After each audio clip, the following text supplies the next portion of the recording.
My sister reported me to CPS for discipline they taught me.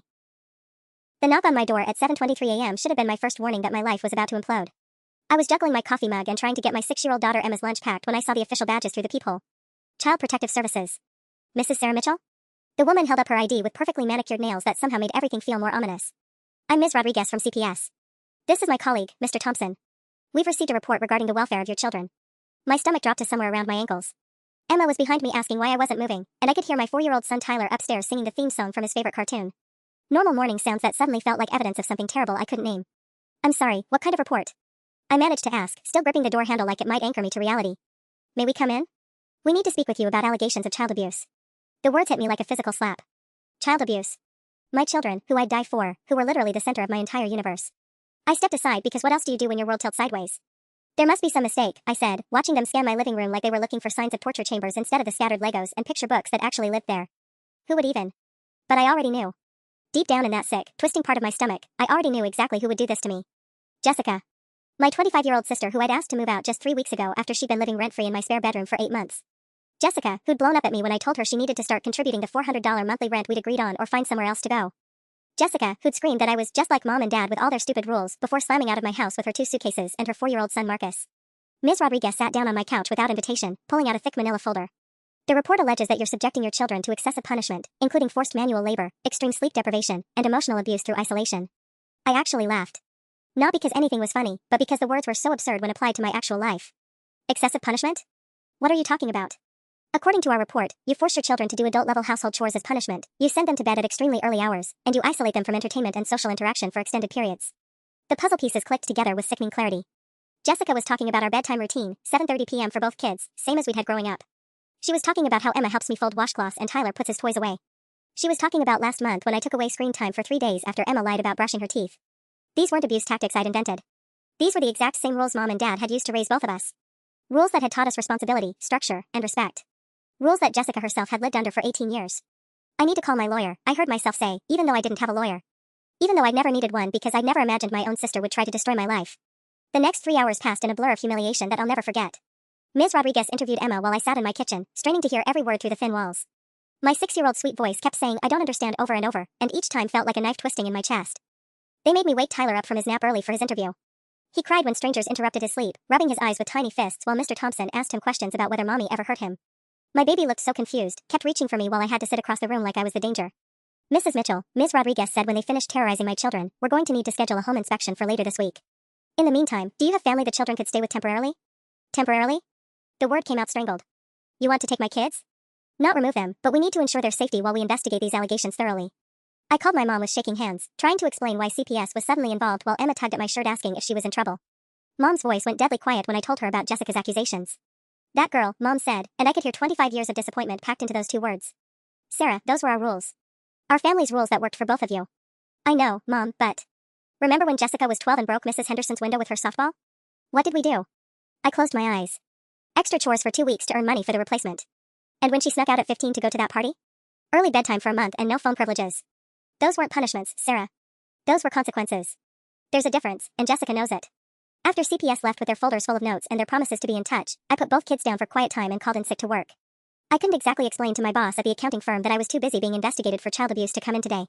I spent the afternoon Googling lawyers I couldn't afford, my laptop balanced on my knees while I sat on Emma's bedroom floor watching her sleep. She looked so peaceful, completely unaware that someone was trying to prove I was hurting her. My phone buzzed with a text from an unknown number. Hope you're enjoying your visit from CPS. Maybe now you'll think twice before kicking family out on the street. J. Jessica had used a new number, but I screenshot the message immediately. If she wanted to play games, she'd just given me my first piece of evidence. I called my best friend Meredith, the only person I trusted completely. She'd known Jessica since we were teenagers, she'd seen firsthand what my sister was capable of when she didn't get her way. She keyed my car in high school, Meredith reminded me. Remember? Because I wouldn't let her copy my chemistry homework. And she told everyone at school that Jake Chin cheated on me when really she'd thrown herself at him at that party, I added, the memories flooding back. Sarah, she's done this before. Maybe not CPS, but false accusations? That's Jessica's signature move. After we hung up, I started a list. Every lie, every manipulation, every time Jessica had twisted the truth to get her way. If she wanted a war, I'd give her one. But this time, I wouldn't be the naive big sister who believed her tears and apologies. This time, I was fighting for my children. The real nightmare began the next morning when I discovered Jessica's accusations were just the appetizer. I was sitting at my kitchen table at 6:15 a.m., unable to sleep, scrolling through my phone for family lawyers when I found Jessica's Facebook post. Posted at 11:47 p.m. the night before, it had already been shared 32 times. Astra's car broken tonight. Had to make the hardest phone call of my life to protect two innocent children. Sometimes family hurts family in the worst ways. Praying CPS can help my precious niece and nephew get the help they need. Hashtag protect children, hashtag speak up, hashtag heartbroken asterisk. My coffee mug hit the floor and shattered. The comments were a dagger to the heart. Jessica's friends, people I'd known for years, people who'd been to birthday parties in this very house, were calling me a monster. Mrs. Peterson from down the street had commented with praying hands emojis. My old coworker Janet had written, "Those poor babies, I'm so sorry, Jessica." But it was my cousin Michelle's comment that made my blood turn to ice. "This explains so much about what you went through growing up. I'm proud of you for breaking the cycle." Breaking the cycle? Jessica was rewriting our entire childhood, painting our parents as abusers and me as their heir. Mom and Dad, who'd driven us to every soccer game and helped with every school project. Dad, who'd worked double shifts to pay for Jessica's cheerleading uniforms. Mom, who'd stayed up until midnight helping Jessica with her college applications. I screenshot everything before Jessica could delete it, my hands shaking so badly I had to retry 3 times. At 7:30 a.m., my phone rang. Unknown number again. "You need to call off CPS." Jessica's voice was different now, cold, calculating. Not the hysterical crying from our fight 3 weeks ago. "Are you insane?" I whispered, not wanting to wake the kids. "You called them on me. And I can uncall them if you apologize for kicking me out and let me move back in. With Marcus." The audacity stole my breath. "Jessica, you haven't paid rent in 8 months. You left dishes molding in the sink. You brought random guys over when my children were sleeping upstairs. Those guys were friends, Sarah. Sorry, I actually have a social life instead of being a control freak like you. One of your friends tried to get into Emma's room at 2 a.m. looking for the bathroom. I had to install a lock on her door because of you." Silence. Then, that was a misunderstanding. A misunderstanding? Kevin Morrison was drunk off his ass and jiggling my 6-year-old's doorknob, Jessica. When I confronted him, he said he thought it was your room. Well, maybe if you weren't so uptight about everything. Are you listening to yourself? You put my children in danger and now you're trying to have them taken away because I asked you to be a responsible adult. I never put anyone in danger. You're being dramatic like always. I almost hung up, but then I remembered what my divorce attorney had told me 3 years ago when my ex-husband tried to manipulate the custody arrangement, document everything. Jessica, I need you to explain something to me. You lived in this house for 8 months. You saw exactly how I parent Emma and Tyler every single day. If you truly believed I was abusing them, why didn't you call CPS then? Why wait until after I asked you to move out? Another pause. Longer this time. I was scared to speak up before. You're intimidating, Sarah. But her voice wavered. The Jessica I'd grown up with was many things, manipulative, selfish, vindictive, but she'd never been a good liar under pressure. Intimidating enough that you moved your 4-year-old son into my allegedly abusive household for 8 months. That's different. How? Just, call them off, Sarah. Tell them it was all a misunderstanding and let me come home. Home. She called it home. No, I said, surprising myself with how steady my voice sounded. In fact, I think it's time everyone knew exactly what kind of person you really are. I hung up and immediately called Mom. She's trying to blackmail me, I told her, my voice finally cracking. Mom's sharp intake of breath carried 25 years of regret. Sarah, there's something I need to tell you about Jessica. Something your father and I probably should have shared years ago. My stomach clenched. What do you mean? When Jessica was 16, she called CPS on the Hendersons next door. Remember when their youngest, Casey, had that cast on her arm from falling off her bike? I sank into my kitchen chair. Casey Henderson had been Jessica's age, a quiet girl who'd always seemed nervous around adults. She called CPS on the neighbors? Jessica told them Mr. Henderson was hitting Casey. Said she'd witnessed it through their window. The investigation lasted 4 months, Sarah. 4 months of that poor family being torn apart, Casey being questioned at school, their other kids afraid to come home. The parallel was so obvious it made me nauseous. What happened? Casey finally broke down and told the truth. Jessica had asked her to lie and say her father hit her so they could get Casey away from strict parents. When Casey refused, Jessica called CPS herself and made up a whole story. Oh my God. The coffee I'd managed to drink threatened to come back up. Did the Hendersons press charges? They wanted to. But your father and I begged them not to. We promised to get Jessica therapy, to make sure it never happened again. Mom's voice cracked. We were so ashamed. We thought we'd failed as parents somehow. Did she go to therapy? For 6 weeks. She convinced the therapist that she'd been confused and traumatized by witnessing domestic violence on TV. Said she thought she was helping Casey escape a situation like the one she'd seen in a movie. I stared at the Facebook post still open on my phone. Jessica had crafted her victim narrative perfectly even then, at 16. So she's done this before. Exactly this. There's more, Mom whispered. When Jessica was 19, living with that boyfriend Derek, she called Adult Protective Services on his grandmother.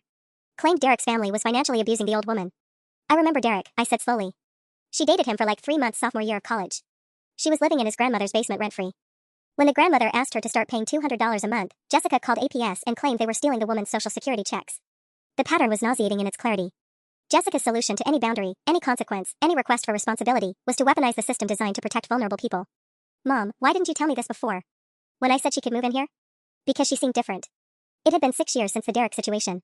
She had Marcus, she seemed like she was trying to be a good mother. Your father and I thought maybe she'd grown up. I laughed, but it came out bitter. She played us. All of us. Sarah, you need to know, when Jessica called yesterday asking if we'd heard from CPS, she wasn't checking on you.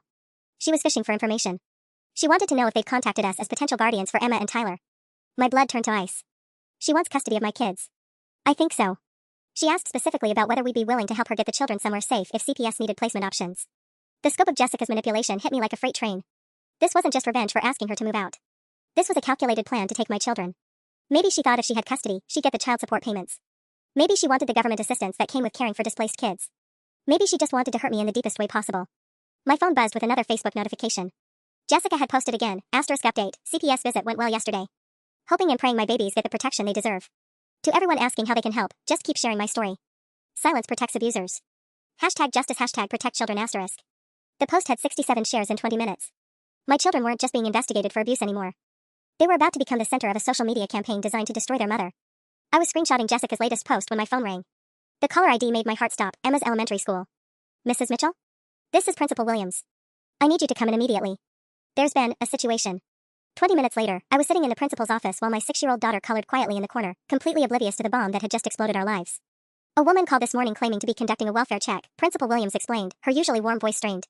She said she was from the Department of Family Services and needed to verify Emma's attendance records and any incidents of concerning behavior. My hands clenched in my lap. What woman? She identified herself as Jennifer Martinez from DFS. Said there was an ongoing investigation and she needed our cooperation. Principal Williams glanced at Emma, then lowered her voice. Mrs. Mitchell, we gave her Emma's attendance records for the past 6 months. Information about the time Emma came to school with that bruise on her knee from falling off her bike. The day she was tired because Tyler kept her up coughing all night. The room spun slightly. There is no Jennifer Martinez from DFS working on our case. I was afraid of that. Principal Williams pulled out a notepad. The caller knew details about Emma's classroom, her teacher's name, even mentioned the incident last month when Emma forgot her lunch and we called you. Jessica. It had to be Jessica, but how did she know those details? Then I remembered, Marcus had been in Emma's class for 3 weeks at the beginning of the school year, before Jessica moved him to a different school across town. She'd been to parent pickup, had chatted with Emma's teacher Mrs. Rodriguez about classroom policies. Principal Williams, my sister has been impersonating government officials to gather information about my daughter. This is identity fraud. We're documenting everything and have already reported it to the actual Department of Family Services, she assured me. But Mrs. Mitchell, there's something else. The caller specifically asked about Emma's behavior after incidents at home. She seemed to be fishing for evidence of trauma. I felt sick. Emma doesn't have trauma. The only trauma she's experiencing is from CPS interviews she doesn't understand. I know that. Emma is one of our happiest, most well-adjusted students. But this woman was very persistent, very professional sounding. If I hadn't called DFS to verify the case number she gave us, we might never have known it was fraudulent. Emma looked up from her coloring. Mommy, why are we at school so late? Is Tyler okay? Tyler's fine, baby. Mommy just needed to talk to Mrs. Williams about something. But as we walked to the car, Emma's small hand in mine, I realized Jessica had just escalated far beyond false CPS reports. She was now actively impersonating government officials, conducting her own fake investigation to build a case against me. My phone buzzed with a text from my mom. Your father and I have been thinking. We're driving down tonight. This has gone too far. Another text, this one from an unknown number, saw Jessica's post on Facebook. I'm Derek's cousin Amy, remember me? I have information about what she did to our grandmother. Call me, 555-0847. A third text from Meredith. Sarah, Jessica just called me asking hypothetically how hard it would be for a loving aunt to get emergency custody if parents were deemed unfit. I recorded the call. I strapped Emma into her car seat, my hands shaking as the scope of Jessica's plan became crystal clear. She wasn't just trying to hurt me, she was methodically building a case to take my children, using every resource and manipulation at her disposal. But she'd just made her first real mistake. Impersonating a government official wasn't a family squabble or a he-said-she-said situation. It was a felony. That evening, while Mom and Dad drove the 3 hours from their house to mine, I sat at my kitchen table with a legal pad, documenting every piece of evidence I gathered. Emma and Tyler were finally asleep after a bedtime routine that felt surreal, reading Goodnight Moon while knowing someone was actively trying to prove I was an unfit mother. At 9:43 p.m., I called Derek's cousin Amy. Oh, thank God you called, she said before I could even introduce myself. I saw Jessica's Facebook post and I can't let her do this to another family. Amy's voice carried the weight of old pain. She told me about Derek's grandmother, Eleanor, who'd been 81 when Jessica called Adult Protective Services. Grandma Eleanor had been letting Jessica live in the basement for 2 months. All she asked for was $200 toward utilities and groceries. What exactly did Jessica tell APS? That Derek's family was stealing Grandma's social security checks, that we were financially abusing her, that the house was unsafe for an elderly person. Amy's voice cracked. They froze Grandma's bank accounts pending investigation. For 6 weeks, she couldn't access her own money while they investigated Jessica's claims. I wrote down every detail. What happened when they found out Jessica was lying? Grandma Eleanor was so humiliated, so traumatized by strangers going through her finances and questioning her competency, that she had a minor stroke from the stress. She was in the hospital for 4 days. Amy paused. She died 8 months later. We all believed the investigation weakened her spirit. She was never the same after being treated like she couldn't take care of herself. My pen stopped moving. Jessica's lies had contributed to an elderly woman's death. Did you file charges? We tried. But Jessica had disappeared. Derek said she'd moved back in with your parents, and when we contacted them, your mom said Jessica was getting help and begged us not to press charges. Said it would ruin a young mother's life. Marcus. Jessica had been pregnant with Marcus around that time, using her pregnancy as a shield against consequences just like she was using her role as a concerned aunt now. Amy, would you be willing to provide a written statement about what Jessica did to your grandmother? I've been waiting 6 years for someone to ask me that question. After we hung up, I called Meredith to hear the recording she'd made of Jessica's call. She was so calculated, Meredith explained. Listen to this. Jessica's voice came through my phone speaker, honey sweet and concerned. Mare, I need advice. Hypothetically, if someone's sister was hurting her kids but CPS was taking forever to act, what options would a family member have? Like, could an aunt petition for emergency custody? Hypothetically? Meredith's recorded voice sounded skeptical. I'm just worried about Emma and Tyler. Sarah's always been controlling, but since her divorce, she's gotten so much worse. She makes those babies do chores like they're little slaves, and she puts them to bed at 7:30 even in summer. That's not normal, Mare. My jaw clenched. Jessica was painting normal childhood structure as abuse while positioning herself as the rescuer. And the way she isolated them from me when I was living there, Jessica continued on the recording. I barely got to spend time with my own nephew and niece because Sarah said I was a bad influence. Like, sorry I'm not as uptight as you? But it was Jessica's next words that made my blood run cold. I've been documenting everything for weeks. Pictures, notes, even recorded some conversations. If CPS doesn't act fast enough, I need to know my options for getting those kids somewhere safe. She'd been planning this for weeks. Not just the CPS call, but building an entire case. Recording conversations without my knowledge. Taking pictures of what, Emma helping fold laundry? Tyler going to bed at a reasonable hour? At 10:15 p.m., my doorbell rang. Through the peephole, I saw Mom and Dad on my front steps, both looking older than their 62 years. We brought something, Dad said after I hugged them both. He handed me a manila envelope. We kept records of the Henderson situation. Police reports, CPS documents, everything. We thought we might need them someday. Inside the envelope were copies of Jessica's original statement to CPS about the neighbors, her later recantation when Casey Henderson told the truth, and a psychological evaluation recommending therapy for attention-seeking behavior and possible personality disorder traits. She was diagnosed? I asked, scanning the documents. Preliminary assessment only, Mom said quietly.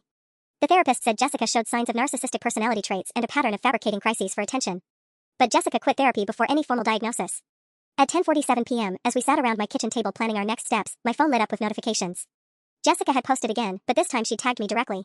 Asterisk, since my sister Sarah Mitchell keeps denying the truth, I'm forced to be more specific. CPS is investigating because Emma, 6, and Tyler, 4, are being subjected to forced labor, sleep deprivation, and emotional abuse at 1247 Maple Street.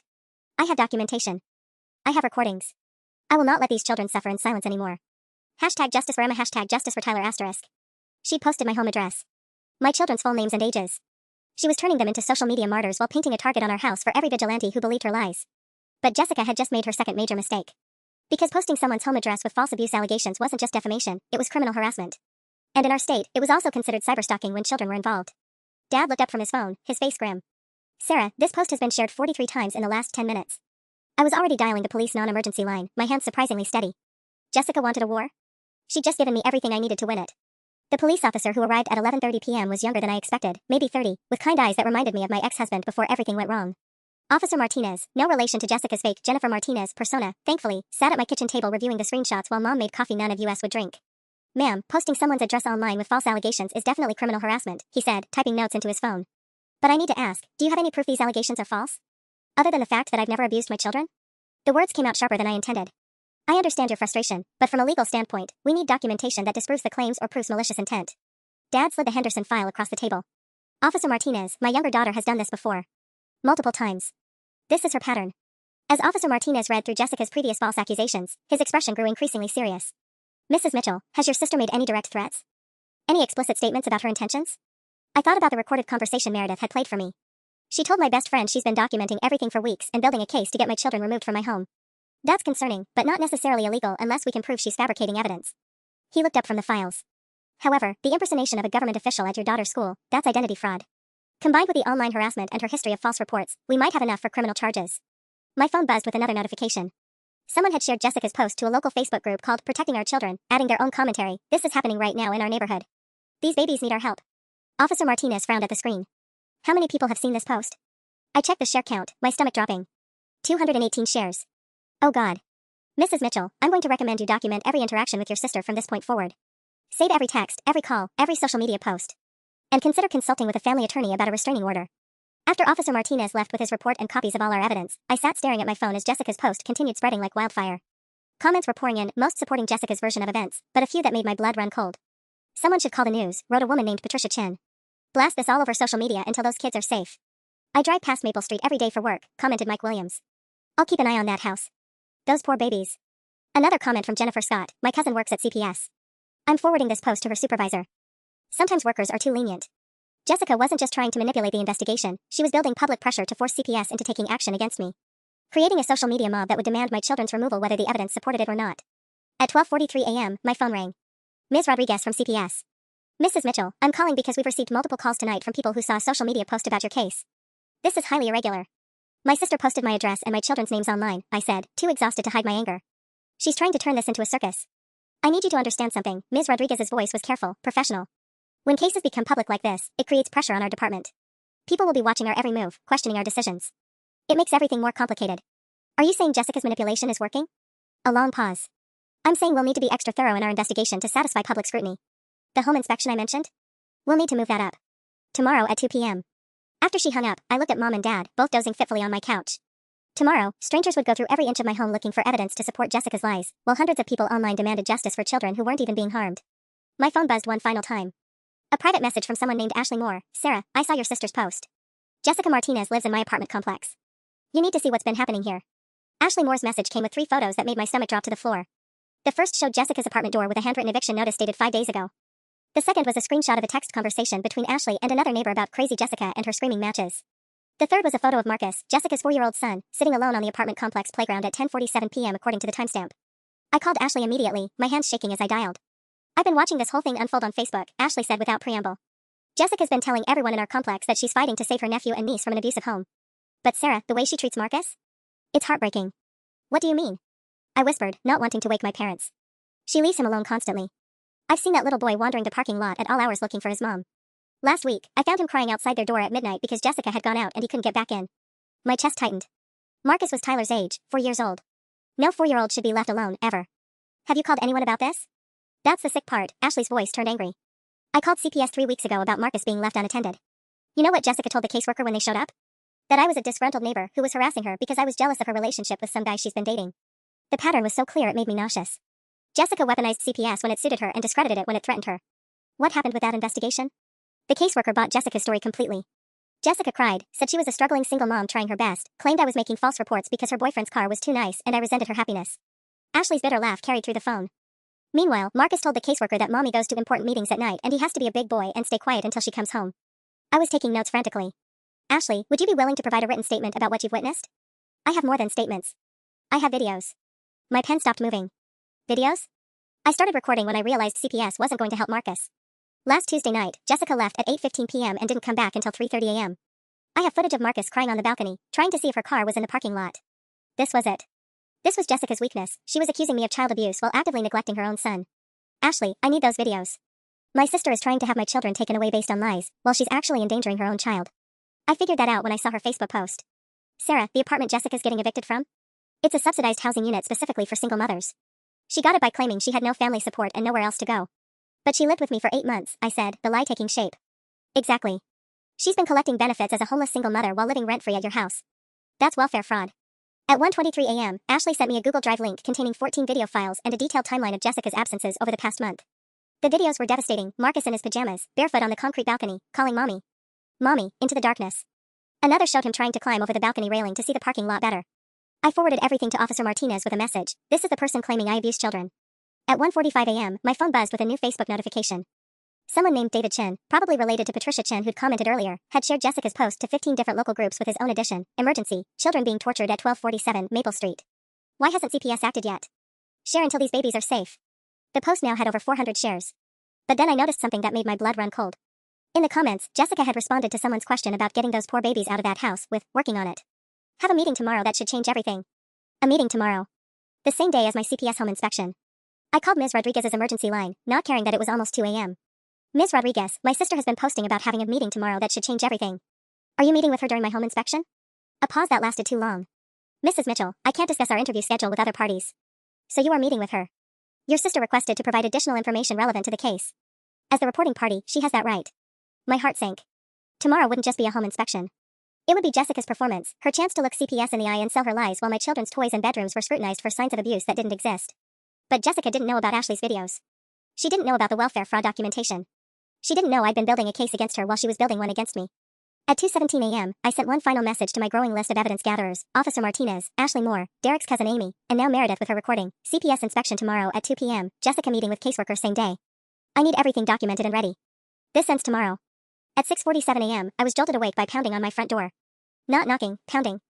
My first thought was that CPS had moved up the inspection even earlier, but when I looked through the peephole, I saw 2 police officers and a woman in a business suit I didn't recognize. Mrs. Mitchell? I'm Detective Sarah Walsh. We need to speak with you about a wellness check request we received overnight. My stomach dropped as I opened the door, tightening my robe. What kind of wellness check? Someone called 911 at 3:17 a.m. claiming to hear children screaming from this address. The caller said it sounded like physical abuse in progress and requested immediate intervention. Behind the detective, I could see Mrs. Peterson from across the street peeking through her curtains. 2 other neighbors had come out to their front yards, phones in hand. Jessica's social media campaign was working. She turned my entire neighborhood into surveillance. Detective Walsh, my children have been asleep since 7:30 last night. They're still asleep now. I gestured toward the stairs. You're welcome to check, but quietly please. The next 20 minutes were humiliating in a way I'd never experienced. Detective Walsh and Officer Kim followed me upstairs, where Emma and Tyler were both sound asleep in their beds, exactly as they'd been when I checked on them at midnight. Emma was clutching her stuffed elephant, Tyler had kicked off his covers and was sprawled across his mattress like a starfish. Normal. Peaceful. Completely undisturbed. Mrs. Mitchell, Detective Walsh said quietly as we stepped back into the hallway, do you have any idea who might have made this call? I pulled up Jessica's Facebook post on my phone, showing the detective the 847 shares it had accumulated overnight. My sister is conducting a social media campaign to pressure authorities into removing my children. Someone probably saw her post and decided to help. But Detective Walsh's expression grew troubled as she scrolled through the comments. Ma'am, this isn't just about the Facebook post. The 911 caller provided specific details about your children's names, ages, and bedroom locations. They claimed to hear Emma screaming for help and Tyler crying for his mommy. Ice water filled my veins. Someone was here? On my property? The caller said they were walking their dog and heard the sounds from outside your house. Detective Walsh looked around my quiet neighborhood. Do you have security cameras? I shook my head, mentally kicking myself. But my neighbor across the street might. Mrs. Peterson has cameras facing the street. 20 minutes later, we were all gathered around Mrs. Peterson's laptop watching grainy footage from her security system. At 3:12 a.m., a dark sedan had pulled up across from my house. Someone got out, too far away and too dark to identify, and stood on the sidewalk for approximately 4 minutes before getting back in the car and driving away. They were casing your house, Officer Kim said grimly. Learning the layout, maybe trying to see which rooms were which. Detective Walsh was on her radio calling for the 911 recording. When it came through her police radio 5 minutes later, my knees nearly buckled. The voice was muffled, obviously disguised, but I knew it in my bones. 911? I'm walking my dog on Maple Street and I can hear children screaming from 1247. It sounds like someone's hitting them. The little girl is screaming, stop, mommy, stop, and the boy is crying really loud. This has been going on for 10 minutes. Send someone now. Ma'am, can you provide your name? I don't want to get involved, but someone needs to help those kids. Emma and Tyler, I think their names are. Please hurry. The call ended abruptly. Jessica. Jessica had driven to my house at 3 a.m., learned my children's bedroom locations, and called in a fake emergency designed to create an official police report of suspected abuse. She was manufacturing evidence. Detective Walsh, I said, my voice steadier than I felt, I need to show you something. I pulled up Ashley's videos on my phone, Jessica's own 4-year-old son crying alone on an apartment balcony at midnight while she was out. The woman who made that call? This is how she treats her own child. Detective Walsh watched 3 videos in complete silence. When she looked up, her expression had shifted entirely. Mrs. Mitchell, we need to talk. That afternoon, as I prepared for the CPS inspection that could determine my children's future, Detective Walsh called with news that made my hands shake. Sarah, we ran the phone number from the 911 call through our system. It's a burner phone purchased with cash at a convenience store on Highway 67, that's 2 miles from your sister's apartment complex. I was arranging Emma's art supplies on her desk, making sure everything looked normal and child-friendly for Ms. Rodriguez's visit. Can you prove Jessica bought it? We're pulling security footage from the store. But here's what's interesting, the same number was used to call your daughter's school yesterday morning when someone impersonated the Department of Family Services. My stomach clenched. Jessica hadn't just made one impersonation call, she bought a burner phone specifically for her campaign against me. This was premeditation on a level I hadn't imagined. There's something else, Detective Walsh continued. We contacted CPS about the videos your neighbor provided. Turns out there's no open investigation on Jessica Martinez for child neglect. But Ashley said she called CPS about Marcus being left alone. She did. 3 weeks ago. But Jessica filed a counter-complaint the next day claiming Ashley was harassing her family. CPS closed Ashley's complaint as unfounded and flagged her as a potentially unreliable reporter. The manipulation was breathtaking in its scope. Jessica hadn't just discredited Ashley's report, she'd made sure Ashley couldn't help Marcus even if things got worse. So Marcus has no protection. Not until now. We're filing our own report with CPS today, and we're recommending they reopen Ashley's complaint based on the video evidence. At 1:45 p.m., 15 minutes before the inspection, Mom helped me do a final walkthrough of the house. Everything was perfect in that horrible way that felt like preparing for an invasion. Children's books arranged neatly, educational toys visible, artwork displayed on the refrigerator. My home turned into evidence of my worthiness as a mother. Sarah, look at me, Mom said, gripping my shoulders. You are an excellent mother. Emma and Tyler are healthy, happy, loved children. No matter what Jessica has convinced people online, the truth is in this house. But at 1:52 p.m., my doorbell rang early. Through the peephole, I saw Ms. Rodriguez, and Jessica standing right beside her. My sister looked perfect. Hair freshly styled, wearing a conservative navy dress I'd never seen before, clutching a manila folder against her chest like a shield.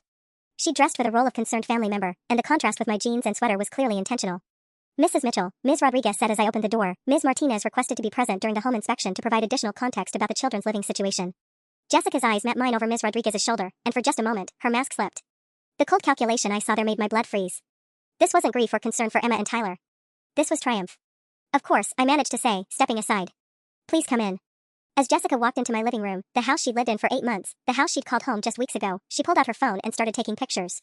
For documentation purposes, she explained to Ms. Rodriguez, snapping a photo of Tyler's toy truck scattered on the coffee table. I want to make sure we have records of the children's environment. She was building her case in real time, turning my children's normal, lived-in home into evidence against me. But Jessica didn't know that Detective Walsh was sitting in an unmarked car 2 blocks away with a warrant for the convenience store security footage. She didn't know that Ashley was currently providing a sworn statement about Marcus's neglect. Most importantly, Jessica didn't know that in her folder of evidence against me, I was about to present a countercase that would destroy her completely. The real battle was just beginning. The home inspection felt like performing surgery while someone filmed it for evidence. Ms. Rodriguez moved methodically through each room while Jessica trailed behind, taking pictures and making soft, concerned noises at perfectly timed intervals. This is Emma's bedroom, I said, opening the door to my daughter's bright, cheerful space. Stuffed animals lined her bookshelf, drawings covered a small easel in the corner, and her bed was neatly made with the purple comforter she'd picked out herself. Jessica immediately photographed the easel. Ms. Rodriguez, you should look at these drawings more carefully. Sometimes children express trauma through art. I watched in horror as Ms. Rodriguez examined Emma's innocent crayon pictures, a yellow house with stick figures, a rainbow over green grass, a family of cats wearing tiny hats. Normal 6-year-old artwork that Jessica was trying to weaponize. This one concerns me, Jessica said, pointing to a drawing of stick figures near what looked like a washing machine. See how small Emma drew herself compared to the adult figure? And look, she's clearly depicting herself doing laundry. That's inappropriate labor for a child her age. That's Emma helping me fold washcloths, I said, my voice tight. She enjoys it. It makes her feel helpful. Ms. Rodriguez made notes without commenting, which somehow felt worse than if she'd argued with Jessica's interpretation. In Tyler's room, Jessica photographed his early bedtime chart, gold stars marking each night he went to bed without fussing. 7:30 bedtime in summer, she told Ms. Rodriguez sadly. While other 4-year-olds are outside playing, Tyler's forced into isolation. He needs 11 hours of sleep, I protested. Pediatricians recommend. Sarah's always been controlling about schedules, Jessica interrupted, her voice dripping with fake concern. Even when I lived here, she wouldn't let the children stay up for movie nights or special occasions. Everything had to be exactly her way. Ms. Rodriguez examined Tyler's room, his educational toys, his bookshelf full of age-appropriate stories, his art supplies arranged in colorful bins. Everything screamed normal, healthy childhood development, but Jessica's commentary was reframing it all as evidence of rigidity and control. Can we see the kitchen? Jessica asked. I want to show you where the children are forced to do dishes. In my kitchen, Jessica opened the lower cabinets where I stored plastic plates and cups on shelves Emma could reach. This is concerning, she told Ms. Rodriguez. Emma's required to set and clear the table for every meal. She's also expected to put away clean dishes from the dishwasher. Age-appropriate chores teach responsibility, I said, but I sounded defensive even to myself. Look at this, Jessica continued, opening the pantry where I kept healthy snacks on lower shelves. The children aren't allowed free access to food. Sarah controls every snack, every meal time. They have to ask permission for everything. My phone buzzed in my pocket, a text from Detective Walsh. Security footage confirms Jessica purchased burner phone 72 hours ago. Also, we have problems. Call me ASAP. Problems? What problems? My stomach nodded as Jessica continued her performance. Ms. Rodriguez, I need you to understand something, Jessica said, her voice breaking perfectly on cue. I lived in this house for 8 months. I watched Sarah's behavior escalate after her divorce. The rigid bedtimes got earlier. The chore lists got longer. Emma started having nightmares about disappointing her mother. That was a lie. Emma had nightmares about monsters under her bed, normal kid fears that we handled with night lights and extra hugs. But Ms. Rodriguez was writing down every word. That's why I finally had to call CPS, Jessica continued. I couldn't watch my nephew and niece suffer anymore. My phone buzzed again. Another text from Detective Walsh. Jessica's apartment eviction is not for non-payment. It's for suspected drug activity. Need to talk now. Drug activity? My blood turned to ice as Jessica smiled sympathetically at Ms. Rodriguez, playing her role perfectly while my world tilted sideways once again. The drug activity revelation hit me like a physical blow, but I couldn't process it fully with Ms. Rodriguez and Jessica standing in my kitchen, dissecting my parenting like it was evidence in a murder trial. Sarah's always been secretive about discipline, Jessica was saying, running her finger along my spotless countertops. She'd send the children to their rooms when I tried to intervene. I think she knew I was starting to see through her behavior. Ms. Rodriguez opened my refrigerator, examining the contents like she might find proof of abuse next to the string cheese and apple slices. The children's dietary restrictions seem quite strict, she noted, writing something down. What dietary restrictions? I asked, genuinely confused. Jessica jumped in smoothly. Emma told me she's not allowed to have candy except on special occasions. And Tyler mentioned that cookies are only for after dinner if he's been good all day. I stared at my sister in disbelief. Those aren't restrictions, Jessica. That's normal parenting. You don't give 4-year-olds unlimited sugar. But the psychological impact of conditional treats, Jessica said, shaking her head sadly. Food shouldn't be tied to behavior, Ms. Rodriguez. It creates unhealthy relationships with eating. My phone buzzed a third time. Sarah, where are you? This is urgent about Jessica's situation. Ms. Rodriguez, I need to step outside for just one moment, I said, my voice strained. Family emergency. I stepped onto my back porch and called Detective Walsh with shaking hands. Sarah, listen carefully, Detective Walsh said immediately. Jessica's eviction isn't financial. The landlord filed complaints about suspected drug sales from her apartment. Multiple neighbors reported excessive foot traffic, people coming and going at all hours. My legs nearly gave out. Drug sales? Jessica has a 4-year-old son. It gets worse. We pulled her phone records for the burner phone purchase. In the 3 days before she called CPS on you, she made 17 calls to a number we've had flagged for 6 months, Marcus Chen, known dealer in the University District. Marcus Chen. The name clicked. Detective Walsh, someone named Patricia Chen commented on Jessica's Facebook post about calling the news. And David Chen shared her post to 15 local groups. A pause. Then, Sarah, I think your sister isn't working alone. The Chen family has been under investigation for coordinating harassment campaigns against people who've interfered with their business. If Jessica owes them money. The pieces fell into place with sickening clarity. Jessica's eviction, her desperate need to move back into my house, her willingness to destroy my life rather than take responsibility for her own choices. She didn't just want custody of my children, she needed the government assistance that came with caring for displaced kids. She needed my house, my stability, my life. How much does she owe them? I whispered. According to surveillance, probably around $8,000. Sarah, if Jessica's working with the Chens to discredit you, this goes way beyond a family dispute. They're professionals at manipulating social services. I could hear Jessica's voice through my kitchen window, still performing for Ms. Rodriguez. The children flinch when Sarah raises her voice. It breaks my heart to see them walking on eggshells in their own home. Detective Walsh, she's in my house right now convincing CPS that I'm abusive. What do I do? Document everything. We're executing a search warrant on Jessica's apartment in 2 hours. If we find what we think we're going to find, this entire CPS investigation becomes evidence of criminal conspiracy. I hung up and walked back into my kitchen, where Jessica was showing Ms. Rodriguez the chore chart on my refrigerator. See these gold stars? Jessica pointed to Emma's name with fake concern. Sarah tracks every single task. If the children don't earn enough stars, they lose privileges. It's psychological manipulation. Ms. Rodriguez looked up as I entered. Mrs. Mitchell, can you explain your reward system? Before I could answer, Jessica's phone rang. She glanced at the screen and her face went pale. I need to take this. Family emergency. She stepped into my living room, but her voice carried, no, I told you, I need more time. What do you mean they're asking questions? Marcus, I can fix this, just give me until tomorrow. Marcus. Marcus Chen, the drug dealer. When Jessica returned to the kitchen, her composure had cracked slightly. Her hands were shaking as she tucked her phone back into her purse. Everything okay? I asked sweetly, watching her mask slip further. Fine, she snapped, then caught herself. Sorry, Ms. Rodriguez. I'm just worried about the children. This whole situation has me on edge. But Ms. Rodriguez had noticed the change too. She was watching Jessica with new interest, her pen poised over her notepad. Ms. Martinez, Ms. Rodriguez said carefully, you mentioned living here for 8 months. Can you tell me about your current housing situation? Jessica's eyes darted between us. I'm staying with friends temporarily. Until I can afford my own place. Another lie. Jessica was about to be evicted for drug-related activity, owed thousands to dealers, and was using my children as pawns in her scheme to avoid consequences. My phone buzzed with one final text from Detective Walsh, search warrant executing now. Keep Jessica there if possible. I smiled at my sister, sweet as honey. Jessica, why don't you stay for dinner? I'd love for Ms. Rodriguez to see how we handle family meals. For the first time since this nightmare began, Jessica looked genuinely afraid. The color drained from Jessica's face when I suggested she stay for dinner. I can't. I have to pick up Marcus from daycare. What time does his daycare close? Ms. Rodriguez asked, and I could tell she was genuinely curious now. 5:30, Jessica said automatically, then realized her mistake. It was only 3:47 p.m. according to the kitchen clock. That gives us plenty of time, I said, keeping my voice light while my heart hammered against my ribs. I'd love Ms. Rodriguez to see how Emma and Tyler interact with their aunt during a normal family dinner. Jessica's phone buzzed again. She glanced at it and I saw her face go even whiter. Actually, I just remembered, Marcus has a doctor's appointment. On a Thursday afternoon? Ms. Rodriguez was taking notes again, but now she seemed to be documenting Jessica's inconsistencies rather than my alleged parenting failures. It's a specialist, Jessica said, backing toward my living room. Pediatric, dentist. Very hard to get appointments. My phone lit up with a text from Detective Walsh, found substantial evidence in apartment. Jessica needs to be questioned immediately. Stall her. Jessica, before you go, I said, pulling out my own phone, I wanted to show Ms. Rodriguez something. You mentioned Emma having nightmares about disappointing me? Sarah, I really need to leave. This will just take a second. I opened my photos and found the video I'd taken 2 weeks ago of Emma proudly showing off the cookies she decorated for Tyler's preschool class. Ms. Rodriguez, this is what our rigid food restrictions actually look like. In the video, Emma was giggling as she squeezed frosting onto sugar cookies shaped like dinosaurs. Look, Mommy. I made T-Rex green and Triceratops purple. Tyler was beside her, more frosting on his face than on his cookies, both children clearly delighted and relaxed. They seemed very happy, Ms. Rodriguez observed, and I caught something in her tone, she was starting to see through Jessica's performance. That was taken at 9 o'clock at night, I added. Past their normal bedtime, but we made an exception for a special project. Hardly the rigid schedule Jessica described. Jessica was edging closer to the front door. Ms. Rodriguez, I think we've covered everything you need to see. If you have any other questions. Actually, I do have a few more questions, Ms. Rodriguez said, closing her notepad with a snap that made Jessica flinch. Ms. Martinez, you mentioned recording conversations with Mrs. Mitchell. Can you provide those recordings? They're at home. On my computer. And the photographs you mentioned taking of concerning incidents? Jessica clutched her manila folder tighter. Also at home. But you brought documentation today, Ms. Rodriguez pointed out. What's in the folder you're carrying? For the first time since this nightmare began, Jessica looked genuinely cornered. She glanced between me and Ms. Rodriguez like a trapped animal. Just notes. Personal observations. May I see them?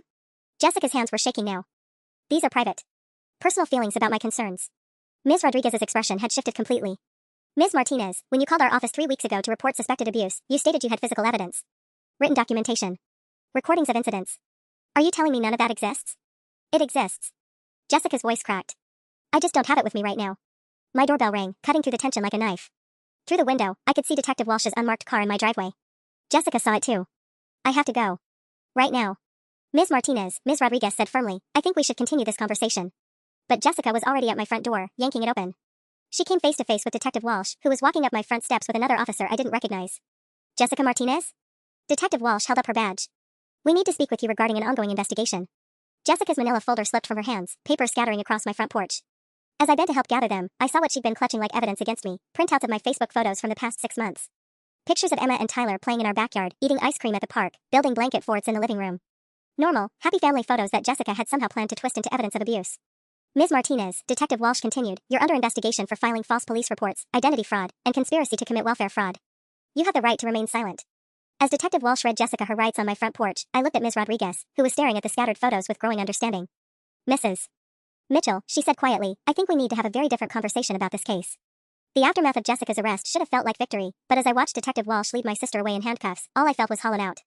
Ms. Rodriguez and I stood in my living room while Emma and Tyler played upstairs, completely oblivious to the fact that their aunt had just been arrested on my front porch. Mrs. Mitchell, Ms. Rodriguez said, settling back onto my couch with a completely different energy than she'd had an hour ago, I owe you an apology. In 15 years of doing this job, I've never seen such an elaborate scheme to manipulate our system. She pulled out a fresh notepad, flipping past all the notes she'd taken during Jessica's performance. I need you to walk me through everything your sister did, from the beginning. Detective Walsh briefed me on some details, but I need the full timeline for our report. I started with Jessica moving in 8 months ago, her failure to pay the agreed-upon rent, the escalating tensions over her bringing strangers around my children. Ms. Rodriguez wrote steadily, occasionally asking for clarification. The night she was arrested at your neighbor's apartment for public intoxication, Ms. Rodriguez said, looking up from her notes, that was 2 weeks before she called us about you? 11 days, I corrected, checking my phone calendar. She was released the next morning and came home acting like nothing happened. When I told her we needed to discuss her drinking around the kids, she exploded. What exactly did she say? I pulled up the voice memo I'd recorded immediately after that fight, my hands still shaking from the memory. She screamed that I was just like mom and dad, always trying to control everyone. Then she said, and I quote, you think you're such a perfect mother, Sarah? Wait until everyone sees what kind of parent you really are. Ms. Rodriguez's pen stopped moving. She threatened to expose you as a bad parent 11 days before calling CPS? I thought she meant she'd tell people I was strict about bedtimes. I never imagined she'd fabricate abuse allegations. My voice cracked slightly. Ms. Rodriguez, she lived here for 8 months. She saw me tuck Emma and Tyler in every night, help with homework, make them healthy meals. She knew I wasn't hurting them. But she also knew exactly how to make normal parenting look sinister, Ms. Rodriguez said grimly. The chore charts, the consistent bedtimes, the structured meal times, everything that actually indicates good parenting, she reframed as control and abuse. My phone buzzed with a text from Detective Walsh. Jessica's apartment search yielded 47 grams of methamphetamine packaged for distribution. Also found notebook with detailed timeline of your family's routine. This was premeditated on a level we rarely see. I showed the text to Ms. Rodriguez, watching her expression grow darker. 47 grams? That's intent to distribute, not personal use, I said, my stomach churning. She was dealing drugs while living in my house with my children. Ms. Rodriguez closed her notepad with a sharp snap. Mrs. Mitchell, I'm formally closing this investigation. Not only are the allegations against you completely unfounded, but the reporter has been arrested for multiple felonies including the false reports themselves. The relief should have been overwhelming, but instead I felt a surge of rage. What about Marcus? Jessica's son? If she's been arrested, where is he right now? Detective Walsh is handling that. We're opening an emergency investigation into Marcus's welfare based on the evidence your neighbor provided. Ms. Rodriguez gathered her papers. Mrs. Mitchell, I need you to understand something. Your sister didn't just file a false report. She studied our system, learned exactly which phrases would trigger mandatory investigations, and crafted her allegations specifically to bypass our initial screening protocols. What do you mean? When someone reports forced labor and sleep deprivation in children, we're required to investigate immediately. Those are key indicators we're trained to watch for. Jessica knew that. The calculating nature of Jessica's plan hit me fresh. She researched how to game the system. More than that. The notebook Detective Walsh found contains detailed observations of your children's schedules, their favorite activities, even notes about their personalities. She was gathering intelligence for weeks before making her move. As Ms. Rodriguez packed up to leave, my phone rang. Mom's name on the caller ID. Sarah, we just saw the news. Mom's voice was shaky. They're saying Jessica was arrested for drug dealing? That she had methamphetamine in her apartment? It's true, Mom. She's been using drugs and selling them while I thought she was just irresponsible about rent money. A long silence. Then Dad's voice in the background, let me talk to her. Sarah, Dad's voice was heavy with 25 years of regret. We enabled this. Every time Jessica faced consequences for her actions, we stepped in. We paid her legal fees when she got arrested at 19. We convinced the Hendersons not to press charges. We made excuses when she manipulated that APS investigation. Dad. No, sweetheart. We taught Jessica that there would always be someone to clean up her messes. We never imagined she'd target you and the children, but we created the monster who was capable of it. After I hung up, I walked upstairs to check on Emma and Tyler, who were building an elaborate castle out of magnetic tiles in Tyler's room. They looked up when I entered, faces bright and innocent. "Mommy, where did Aunt Jessica go?" Emma asked. "She left without saying goodbye." How do you explain to a 6-year-old that her aunt tried to have her taken away from the only stable home she's ever known? That the woman who used to read her bedtime stories had been planning to destroy her family for weeks? Aunt Jessica had to go take care of some grown-up problems, I said finally. She won't be visiting for a while. Tyler held up a magnetic square. "Can we finish our castle before dinner?" "Of course, buddy. We have all the time in the world." As I watched my children play, completely secure in their routines and their home, I realized Jessica had given me an unexpected gift. She'd forced me to examine every aspect of my parenting under the harshest possible microscope, and I'd emerged knowing with absolute certainty that I was exactly the mother my children needed. But the war wasn't over yet. 2 months after Jessica's arrest, I stood in a courthouse hallway watching my sister shuffle toward the courtroom in an orange jumpsuit and shackles. She'd lost 15 pounds, her hair was stringy and unwashed, and the calculating coldness in her eyes had been replaced by something that looked almost like desperation. Marcus was holding my hand, his small fingers intertwined with mine. After Jessica's arrest, emergency custody had been granted to Mom and Dad, but Marcus spent most weekends at my house now. The transition had been rocky, he'd had nightmares for weeks, kept asking when Mommy's important meetings would be over, but slowly, he was learning what normal felt like. "Is that my mommy?" he whispered as we took our seats in the gallery. "Yes, honey. She's going to talk to the judge today about the choices she made." Assistant Attorney James Morrison had walked me through what to expect. Jessica was pleading guilty to 6 felony counts, filing false police reports, identity fraud, conspiracy to commit welfare fraud, drug possession with intent to distribute, child endangerment, and criminal harassment. The plea deal would give her 8 to 12 years in state prison. "Your Honor," Jessica's public defender began, "my client was struggling with substance abuse and made poor decisions while under the influence. She's a single mother who lost her way." But Prosecutor Linda Zhang wasn't having it. She stood and opened a thick folder. "Your Honor, this wasn't poor judgment. This was a calculated campaign to destroy an innocent family. The defendant spent 6 weeks planning her attack, purchasing burner phones, researching Child Protective Services protocols, and coordinating with known drug dealers to pressure the victim." Zhang pulled out the notebook Detective Walsh had found in Jessica's apartment. The defendant kept detailed logs of her nephew and niece's daily routines, specifically noting which normal parenting practices she could reframe as abuse. She wrote, and I quote, "Emma goes to bed at 7:30, can claim sleep deprivation. Tyler helps put away toys, can call it forced labor. Sarah gives timeouts for bad behavior, can say emotional abuse." My stomach clenched hearing our family's normal life reduced to bullet points in Jessica's scheme. Furthermore, Zhang continued, the defendant's social media campaign resulted in over 2,000 shares of posts containing the children's full names and home address. We received credible threats against Mrs. Mitchell from vigilantes who believed the defendant's lies. 2 separate individuals drove past the family's home taking photographs. Judge Patricia Reeves looked down at Jessica with obvious disgust. "Ms. Martinez, do you understand that your actions could have permanently separated 2 young children from their loving mother?" Jessica's voice was barely audible. "Yes, Your Honor." "Do you understand that you put your own 4-year-old son in danger by leaving him alone while you conducted drug sales?" "Yes, Your Honor." "And do you understand that your sister's family will spend years recovering from the trauma you inflicted on them?" Jessica finally looked back at me, her eyes meeting mine across the courtroom. For just a moment, I saw a flicker of a little sister I'd grown up with, the one who used to have nightmares and crawl into my bed, who'd cried when she broke my favorite ceramic horse by accident when she was 8. Then she looked away. "Yes, Your Honor." Judge Reeves sentenced Jessica to 10 years in state prison with possibility of parole after 7. As the bailiff led her away, she turned one last time, mouthing "I'm sorry" in my direction. Outside the courthouse, Marcus asked if we could stop for ice cream. As we sat in the bright sunshine sharing a banana split, he suddenly looked up at me with Tyler's same dark eyes. "Aunt Sarah? Am I going to live with you and Emma and Tyler forever now?" I squeezed his hand, thinking about bedtime routines and chore charts and all the normal, loving structure he'd never had before. "Would you like that, sweetheart?" He nodded solemnly, then grinned. "Can I have my own gold star chart?" "Absolutely," I said, and meant it. Jessica had tried to destroy my family, but instead, she'd given me a 3rd child to love. Sometimes justice comes in forms you never expected.